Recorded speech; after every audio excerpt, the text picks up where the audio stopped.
우리 옆에 사람과 인사하십시다. 무더위에 당신은 승리하셨습니다. 근데 더운 것 같지도 않아요. 겨울 여름에는. 살만하셨죠? 네. 가을이 넘어왔잖아요. 가을은 낮에는 뜨겁고 밤에는 찬바람이 찬기운이 내려와서 우리는 또 힘들게 또 하잖아요. 감기. 예수님께서 가버나움의 한 집에 들어가셨는데 많은 사람들이 예수님의 말씀을 들으려고 움직입니다. 집 안에 그리고 집 밖에 안팎으로 많은 사람들이 움직여 있어요.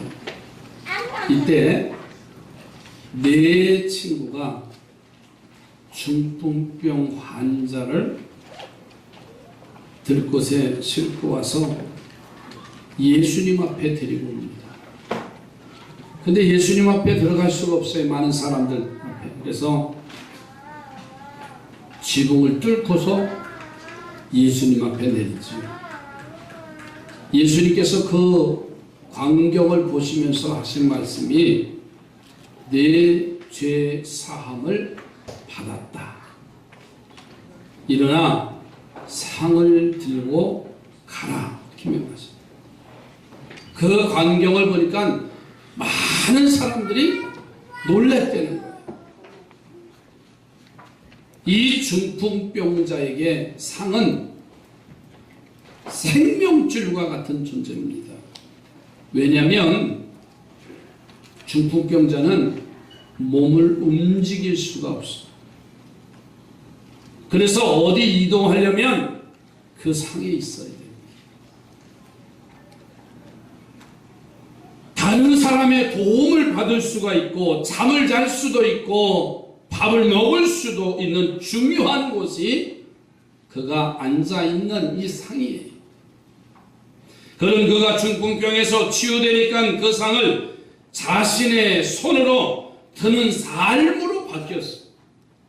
그것을 의지할 수밖에 없던 그가 그것을 만들고 그것을 이용하고 그것을 다스리는 삶으로 바뀌어졌어요. 그 중요한 상이 이제는 필요 없어지고 의지했던 삶이 그것을 손으로 들고 마음대로 관리할 줄 아는 삶으로 바뀌어졌는데 아마 그동안 우리는 이러한 상과 같은 존재가 있었어요. 그것 아니면 살 수 없었던 것. 그것 아니면 다른 길이 없었던 귀중한 상이 내 인생 앞에 가로놓여 있을 때가 있어. 여러분, 그것만 중요하게 여기고 그것에 매달려 산 우리의 인생이 아니냐 그 말이에요. 그것은 우리가 중풍병자와 같은 삶을 살 때에 그것이 그렇게 중요한 것이었어. 자, 그런데 중풍병자가 그 자리에서 일어나니까는 이제는 그가 의지했던 그 상이 쓸모가 없어졌어. 그렇게 매달려 살았던 그것을 이제는 우리가 우리 손으로 마음대로 움직이고 들고 관리하는 삶으로 바뀌었어. 여러분, 중풍병자의 특징은요, 움직이지 못하는 거라 그랬어. 자기 마음대로 쓸 수도 없어요. 또 이 중풍병이 오면은요, 통증이 없어요. 그러다 보니까는 썩어가는지 움직여지는지 감각이 없으니까 점점 더 쇠약해져 갑니다. 움직일 수 없는 삶이지요. 우리가 느끼지 못하고 마비되고 스스로 움직일 수 없는 살 때에 상이 그래서 중요했던 거예요. 그거 아니면 움직여지지 않고 그거 아니면 살 수 없는 일. 그동안 내 힘으로요 어쩔 수 없었던 그 중요한 것들은 뭘까요? 때로는 물질일 수도 있어요. 어떤 사람은 돈 아니면 살 수 없다고 하면서 돈 쫓아다니잖아요. 돈을 쫓아다니다 보니까 돈이 사람을 돌게 했대잖아요. 돈은 사람이 돈을 쫓아가야 돼요? 돈이 사람을 쫓아와야 돼요? 왜 이렇게 심각하게 대답하세요? 가장 복 있는 사람은요, 돈이 사람에게 와야 됩니다. 그런데 돈을 쫓아 인생을 살다 보니까는 결국은 그 돈은 내 손에 잡히질 않아요. 가장 중요한 것을 잃어버리고 산다고 말이에요. 어떤 사람은 물질일 수도 있고요, 어떤 사람은 명예일 수도 있고요, 어떤 사람은 자존심일 수도 있고요, 내가 마음으로 정해놓은 어떤 것일 수도 있어요. 그래서 인생이 무너져가는 거 아니에요? 지난주에 뉴스거리 제주도 더 이상 얘기 안 하겠습니다. 그렇죠? 무엇을 쫓아갔을까요? 최고의 권위의 자리에 오른다 할지라도요, 잘못된 것을 쫓아가니까는 하루아침에 인생이 곤두박질 치는 거 아니에요? 그런 중풍병자의 자리에서 일어나면 그것들을 내가 들고 좌지우지 관리할 수 있는 삶으로 살게 될 줄로 믿습니다. 그렇잖아요. 그 사람은 성 관리 하나 못하기 때문에 그것 때문에 무너진 거예요. 얼마나 불쌍해요. 안타까워요. 그래서 주님은 오늘 본문을 말씀하시면서 우리들에게 읽게 하시고 듣게 하시는데, 여러분 이제는 주 안에서 그 문제의 자리에서 일어나는 우리 성도들이 되어져 가기를 주 이름으로 축복합니다. 그래서 오늘 말씀의 제목을 따라서 합시다. 문제의 자리에서 일어서려면 문제의 자리에서 일어서시기 바랍니다. 어떻게 해야 내가 누운 상을 내가 들고 마음대로 관리할 수 있을까? 세 가지의 길이 있어요. 첫째는 예수께로 나아가는 발걸음이 되시기 바랍니다.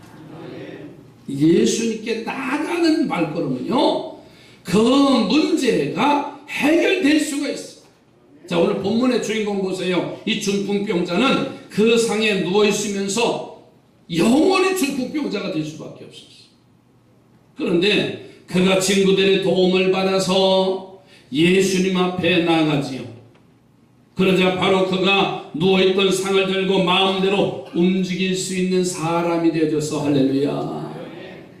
주님 앞에 나가지 않았으면 영원히 중풍병자가 되는 거예요. 영원히 움직일 수 없는 사람이에요.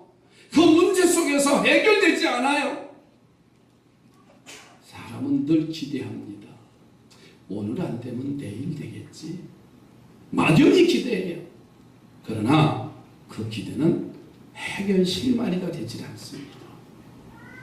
그 문제를 알았더라고 하면, 이 중풍병자는 문제를 알았습니다. 내가 저 예수 그리스도를 만나면, 내가 예수님 앞에 나아가면 나의 문제가 해결되리라. 그렇습니다. 우리가 예수님 떠나서 사는 삶은 중풍병자와 같은 상만 의지하고 사는 삶이에요. 거기서 한 발자국도 나갈 수 없어. 그런 우리가 주님 앞에 나가는 삶이 되면 내게 그렇게 중요했던 그 상을 의지하는 삶이 아니라 그것을 마음대로 내가 움직일 수 있는 삶이 될 줄로 믿습니다. 전에는 물질 따라 살았지만은 이제는 주님 앞에 나와서 문제가 해결되면 물질 따라 사는 게 아니라 주님의 인도하심 따라 사니까는 물질이 내게 따라오는 거예요. 얼마나 멋있어요. 여러분, 이 말씀을 듣고서요, 거기 누워있는 자리에서 예수님께로 나가는 삶이 되기를 주님의 이름으로 축복합니다. 거기 누워있으려고 그 자리에 그냥 고집하면 영원히 그 자리에 있을 수밖에 없어요. 그러나 그 자리를 옮기고 주님 앞에 한 믿음의 발걸음을 한 걸음 한 걸음 나오면 그 문제 속에서 답이 해결될 줄로 믿습니다. 오늘도 2부 예배 이렇게 오시는 성도님들 이렇게 보니까는 더운데도 하나님의 성전에 오는 그 발걸음을 보니까 얼마나 힘이 나는지 모릅니다. 옆에 분은 참 잘 오셨습니다. 그렇죠?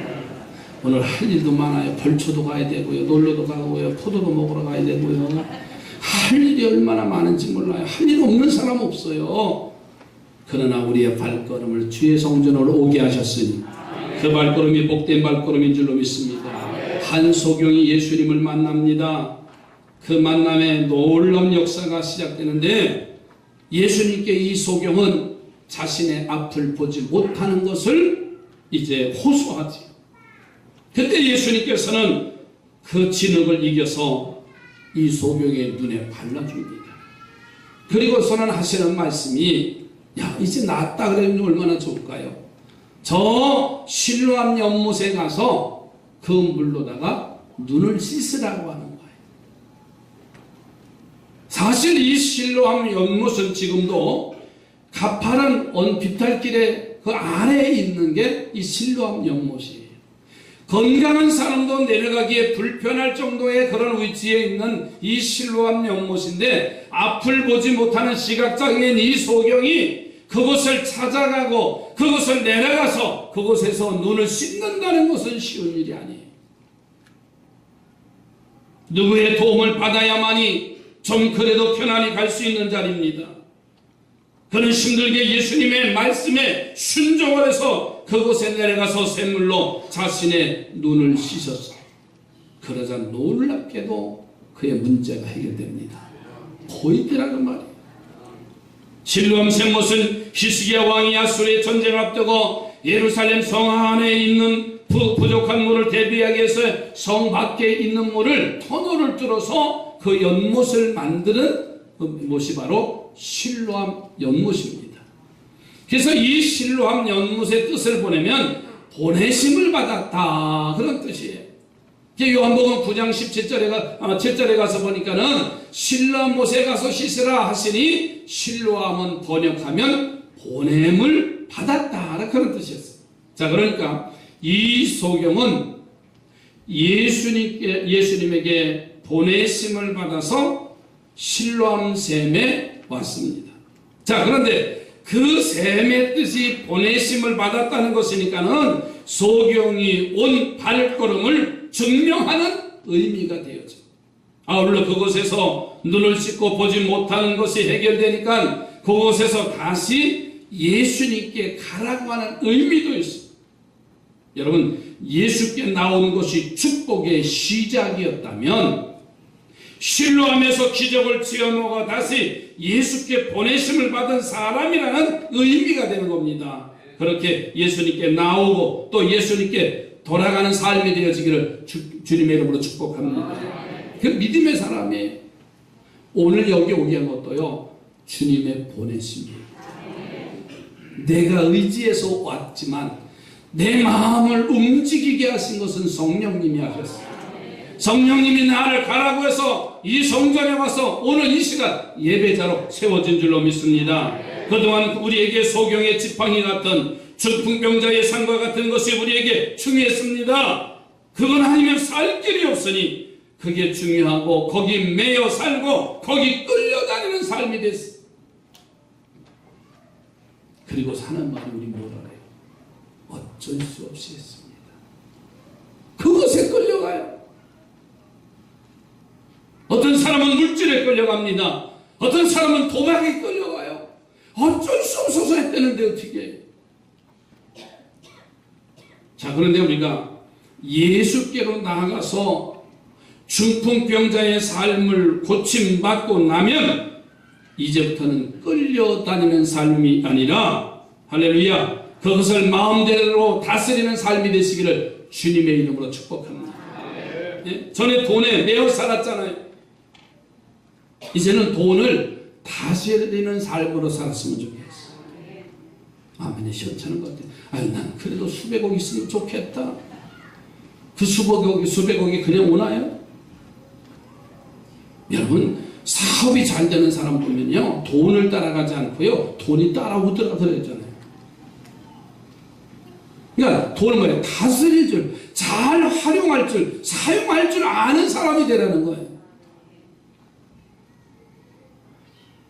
명예와 자존심에 끌려다니면서 그로 인해서 시기하고 질투하고 미워하고 살았는데 이제는 내려놓을 줄 알고 자존심이 하나도 중요하지 않는 삶으로 살 수 있게 되기를 바랍니다.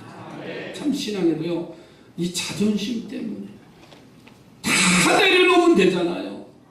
내가 전에 목사였는데, 내가 장로였는데, 권사였는데 어땠다는 말이에요.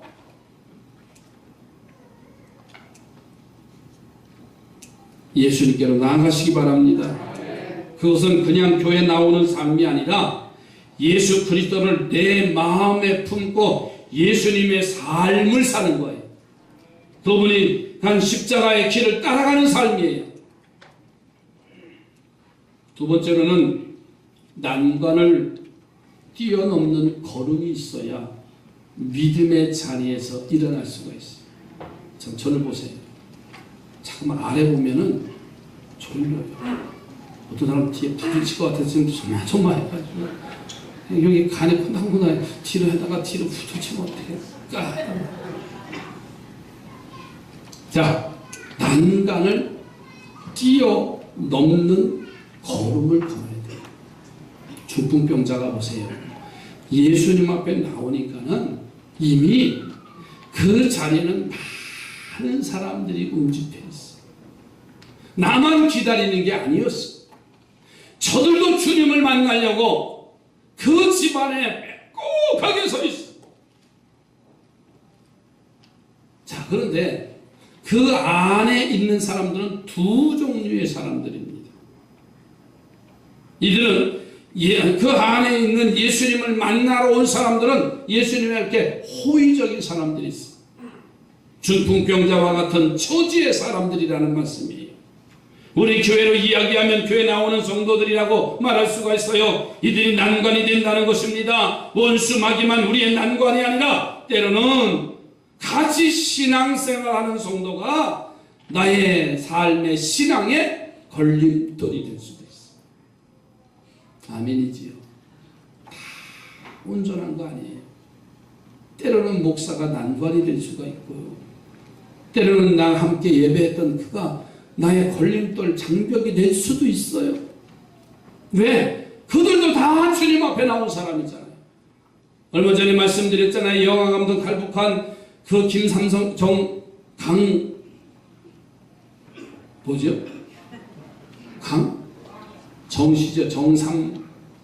정삼성인지 이름이 참 발음이 밑에 받침이 많아서 그래요. 20에 그러면 참 말하기 좋은데 받침이 니은, 이음, 미음 얼마나 어려운지 몰라요. 그분이 고백이었잖아요. 탈북해서 그래도 그 믿음을 지키려고 우리 한국교회 최고로 큰 교회 가서 등록하고 몇 년 동안 신앙생활 잘했대잖아요. 그런데 하는 사업 때문에 사람에게 사기당하고 사람에게 상처받아서 내가 믿는 예수님을 버리고 교회를 버리고 천주교로 갔대잖아요. 야, 천주교 가면 저 사람들은 천사와 같고 저 사람들 만나면 내 문제가 해결되겠구나 하고 그거 찾아갔대. 그래서 용세도 받았답니다. 줏대도 없지요. 다 천사인 줄만 알았더니 조금 사람을 새기고 지나다 보니까 그 사람도 사기꾼이더래.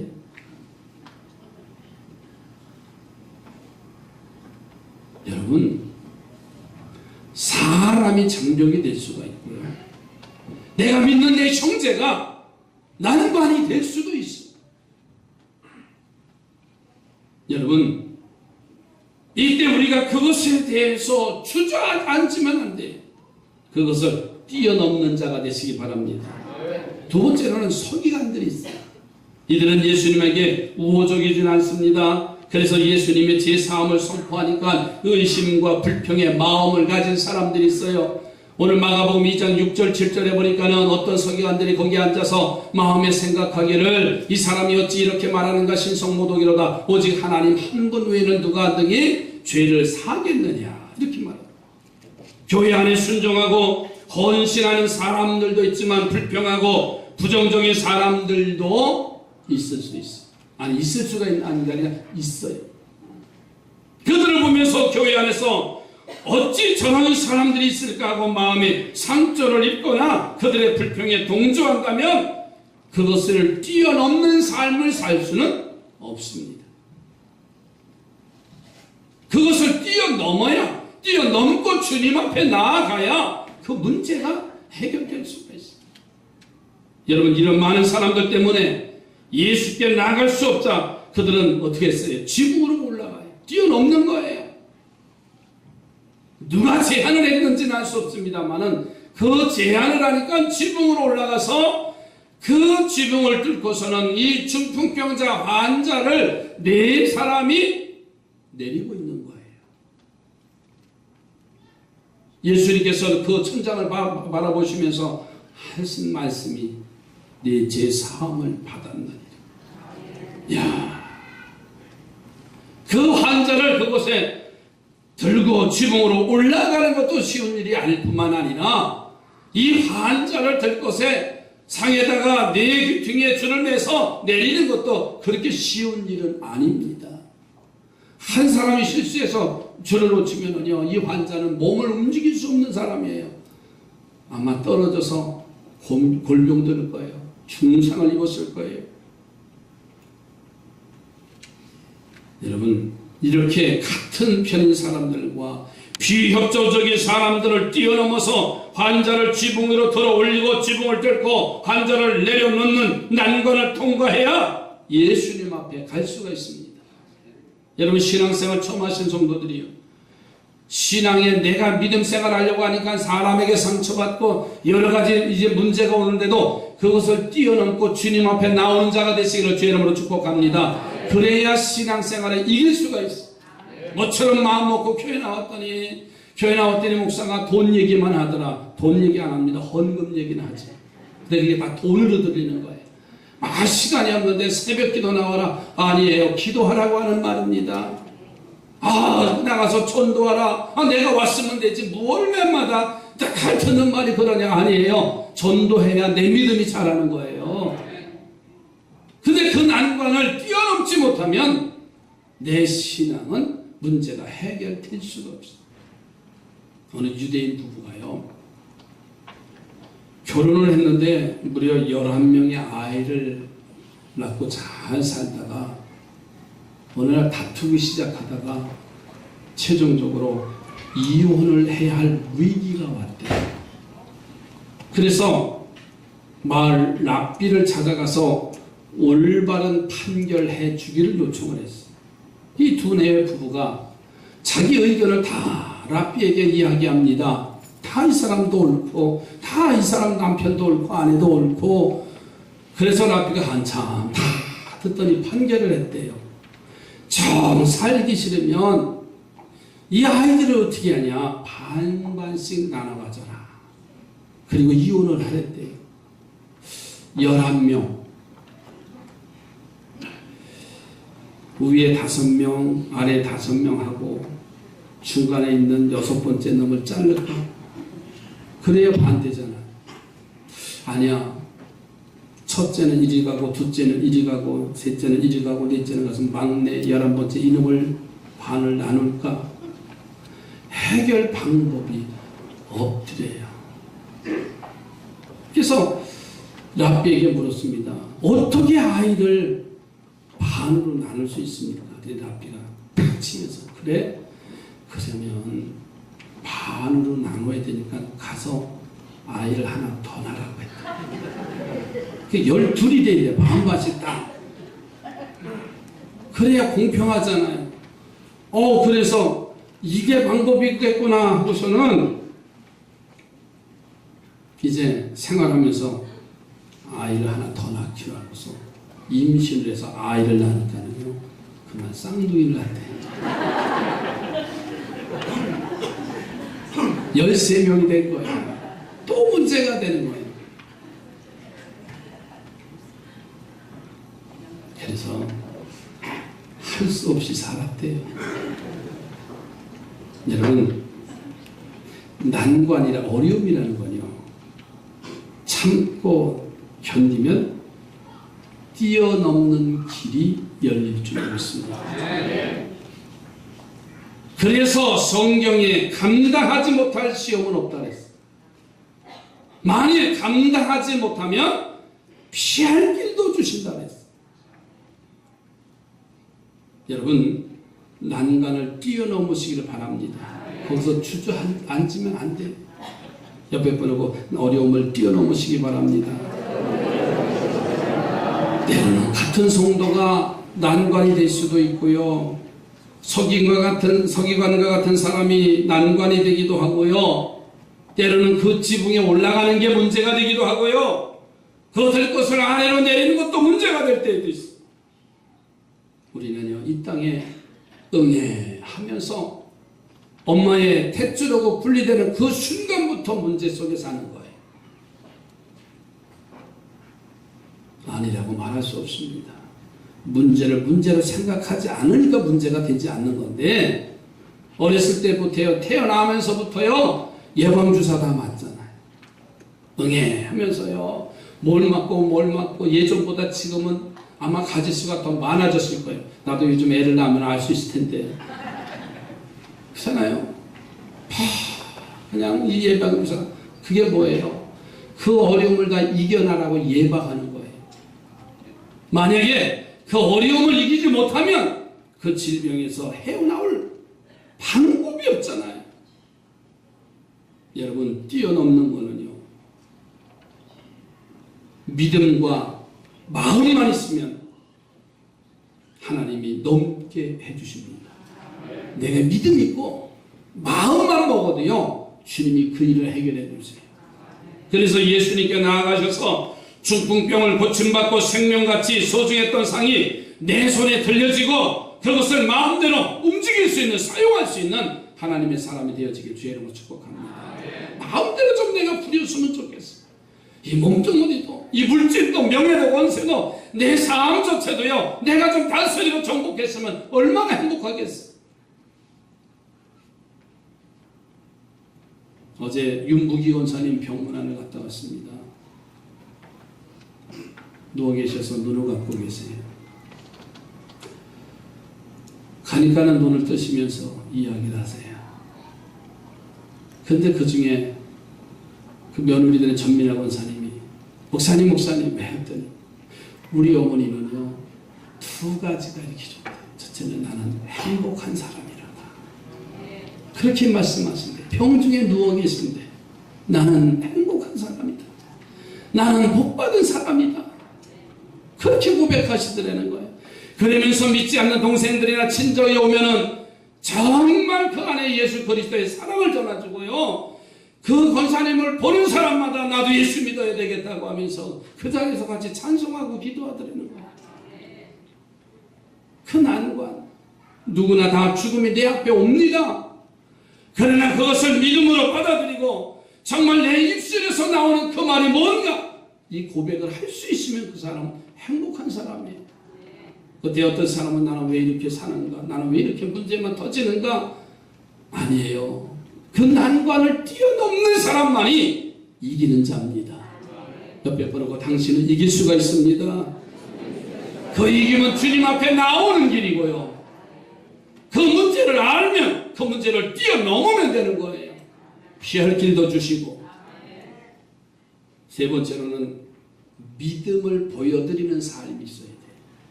자, 지붕을 뚫고 내려오는 환자를 예수님이 보시고서는 환자 혼자 내려오지만은 그 위에 그를 내려보내고 있는 4명의 사람도 함께 보셨어요.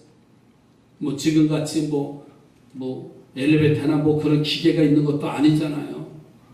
옛날식으로 뭘 하나 다 하려면 옛날 어렸을 때 우물 팔 때요, 똑같이 다 이렇게 내려. 아니면 이제 나중에 이런 기계가 있는데 그 전에는 다 사람이 손으로 끌어올려서 양쪽에서. 그게 기억나. 한쪽만 저기. 그러니까 예수님이 그 모습을 보니까 그 환자도 봤지만 그 윗사람도 봤어요. 그러면서 제 사함을 선포하시고서는 상을 들고 네 집으로 가라 이렇게 명령하셨어요. 그러자 환자는 일어나서 자기가 누웠던 상을 들고 갔다 했잖아요. 여러분, 마가복음 2장 오늘 4절 5절을 다시 보세요. 무리들 때문에 예수께 데려갈 수 없으므로 그 계신 곳에 지붕을 뚫어 구멍을 내고 중풍병자가 누운 상을 달아내리니 예수께서 그들의 믿음을 보시고 중풍병자에게 이르시되 작은 자야 내 죄 사함을 받았느니라. 또 11절 12절에 이렇게 말합니다. 내가 내게 이르노니 일어나 네 상을 가지고 집으로 가라. 그가 일어나 그 상을 가지고 모든 사람 앞에서 나가거늘 그들이 다 놀라 하나님 앞에 영광을 돌리더라.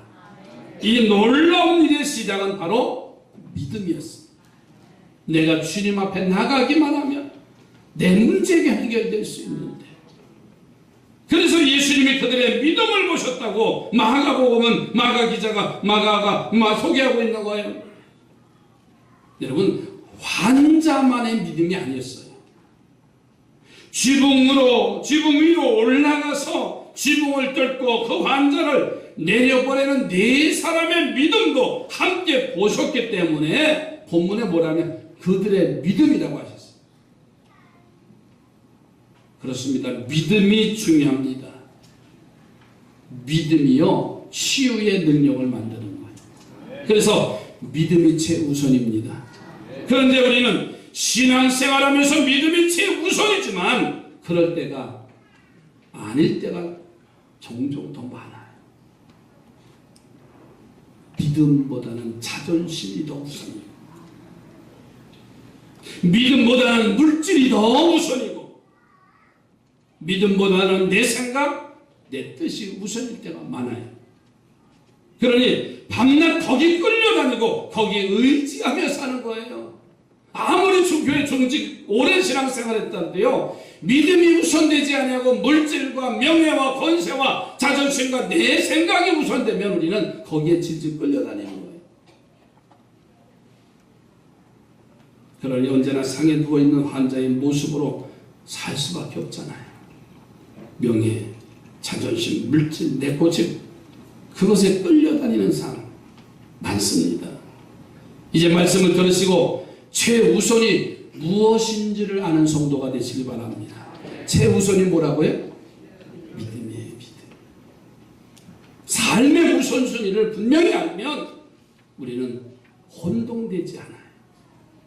어떤 것을 먼저 해야 하는지 모르는 사람을 부를 때 있어. 뭐라고 불러요?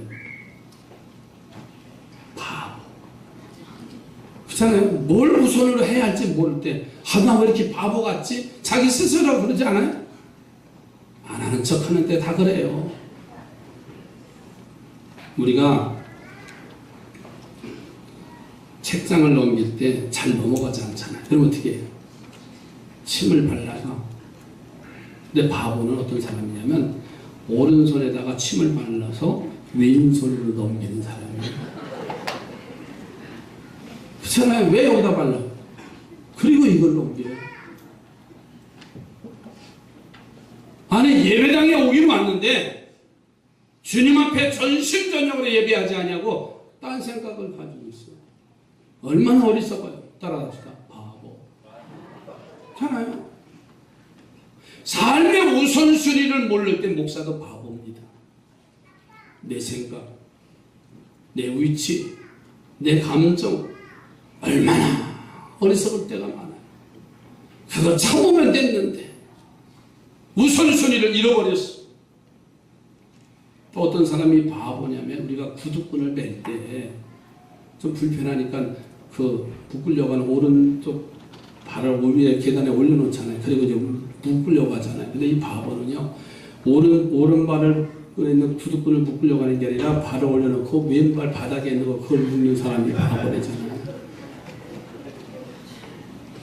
참 우리는 그렇게 살 때가 참 많아요. 우리는 바보처럼 살고 있지는 않는지, 목사인 나도 바보처럼 목회하고 있지는 않는지, 그분의 말씀에 의지해서 따라서 순종하고 나아가면 되는데 나의 자존심 때문에, 나의 생각 때문에, 나의 잘못된 성격 때문에. 또 하나 얘기할게요. 우리가 더우면 부채도 없는데 더우면 이렇게 하잖아요. 근데 바보는 어떻게 하냐면 이걸 하지 않고요. 이걸 놓고 이렇게 하는데 이게 바보야. 본질을 잃어버린 거예요. 그치? 따라가시면 바보. 우리가 신앙생활 하면서 바보처럼 신앙생활 할 때가 너무 많아요. 우리가 믿음을 보여드리지 못하고 믿음의 우선순위를 모르면 바보와 똑같은 사람이 성도, 신자라는 말은요 믿음을 가진 사람이라는 뜻이에요. 그런데 믿음은 하나도 없고 명예와 자존심만 가득해서 시기하고 질투하고 물질만 따라가고 고집만 따라간다면 그게 뭘까요? 바보. 이제 이 믿음을 가지고 이 믿음을 예수님께 보여드리시기 바랍니다. 그리고 그 믿음으로 자리에 누워있는 삶이 아니라 일어나는 삶이에요. 그런 명예와 자존심에 끌려가고 물질과 세상에 끌려가고 고집에 끌려가던 사람이 이것들을 내 손에 쥐고 관리할 줄 아는 사람이 지혜로운 사람이에요. 그래서 명예보다 자존심보다 예수님이 더 소중한 삶이 되고 물질에 끌려가던 삶이 아니라 물질을 다스리며 관리하는 정말 만물의 영장이 되고 내 고집과 내 잘못된 생각을 발견할 줄 알고 그것을 내려놓는 사람이 돼서 누웠던 상을 들고 일어나서 내 손으로 움직일 수 있는 다스리고 누릴 수 있는 하나님의 자녀들로 세워져 가기를 주의 이름으로 축복합니다.